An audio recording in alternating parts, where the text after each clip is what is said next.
आणि आता बातम्या पाहूयात सविस्तर। साखरपुड्यासाठी निघालेल्या वऱ्हाडाच्या टेम्पोचा धानिवारी इथे भीषण अपघात झाला। या अपघातात आतापर्यंत 13 जणांचा चिरडून मृत्यू झाल्याची बातमी समजते आहे, तर 20 ते 25 पेक्षा जास्त लोक जखमी झालेत। मृतांचा आकडा वाढण्याची भीती व्यक्त केली जाते। एका आयशर टेम्पोमध्ये सुमारे 80 पेक्षा जास्त वऱ्हाडी असल्याची माहिती मिळते। हा वऱ्हाडींना घेऊन निघालेला आयशर टेम्पो आणि कंटेनर यांच्यात समोरासमोर जोरदार धडक झाली।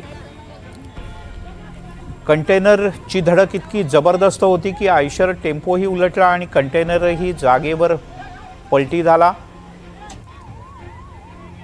नंतर स्थानिकांनी मदतीसाठी धाव घेतली, पण अपघातच इतका भीषण होता की या अपघातात जखमी झालेल्या अनेकांना वाचवण्यात स्थानिकांना अपयश आलं। या सगळ्या अपघाताबद्दल स्थानिक आणि पोलिसांनी काय म्हटलंय पाहूयात। जे जखमी झालेत किंवा जे मयत झालेत त्यांना तातडीची चांगली अशी मदत सरकारतर्फे मिळावी यासाठी आम्ही पालकमंत्र्यांकडे आग्रह धरणार आहोत।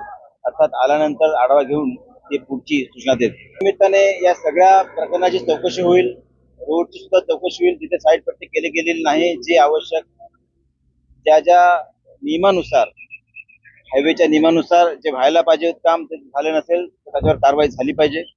आणि जर या प्रकरणामुळे जर अशा प्रकारचे अपघात होत असतील तर ते टाळता येण्यासाठी काय उपाययोजना करावी लागेल यासाठी सुद्धा नॅशनल हायवे ऑथॉरिटीसाठी आम्ही बोलणार आहोत।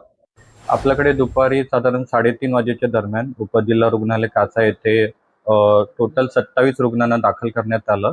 त्याच्यातले 16 जे गंभीर रुग्ण होते त्यांना आपण पुढील उपचारासाठी वेदांता येथे शिफ्ट केलंय आणि त्याच्यातले जे मयत 11 जण होते त्यांना पुढील प्रोसेससाठी पोलिसांच्या ताब्यात दिले। बहुतेक जणांना डोक्याला आणि छातीला गंभीर मार लागल्यामुळे त्यांचा मृत्यू झालेला आहे आणि ह्या प्रोसेसमध्ये आपल्याला जे प्रायव्हेट डॉक्टर आहेत कासा एरियातले सगळ्यांनी आपल्याला मदत केलेली आहे। या ठिकाणी मुंबई अहमदाबाद वरती जो काही दुर्दैवी घटना घडलेली आहे की त्या ठिकाणी आदिवासी बांधव एक लग्नाच्या खाजगी समारंभाच्या निमित्ताने येत असताना त्या ठिकाणी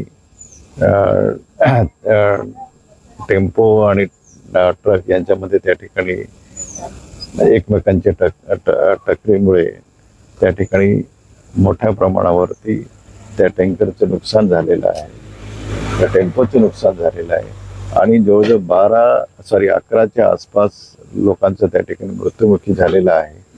आणि उर्वरित जे आहे त्याच्यात 20 लोक जे आहे ते वेदांत हॉस्पिटलला ॲडमिट आहे आणि दुसरे 22 लोक जे आहेत ते कासा येथील कॉटेज हॉस्पिटलला ॲडमिट झालेले आहे। तर म्हणजे अशा प्रकारच्या दुर्दैवी घटना गेल्या कित्येक वर्षापासून या ठिकाणी रस्त्याचं नूतनीकरण असताना त्या ठिकाणी हायवेचं आपलं सिमेंट काँक्रीट करत असताना अशा घटना अनेक घडलेल्या आहेत, परंतु ट्रॉमा केअर सारखे सेंटर नसल्यामुळे या अपघातांची संख्या वाढलेली आहे आणि भविष्य काळामध्ये या ठिकाणी हा ट्रॉमा केअर सेंटर जी संकल्पना ती खूप लवकर अगोदर अस्तित्वात यायला पाहिजे, ती दुर्दैवाने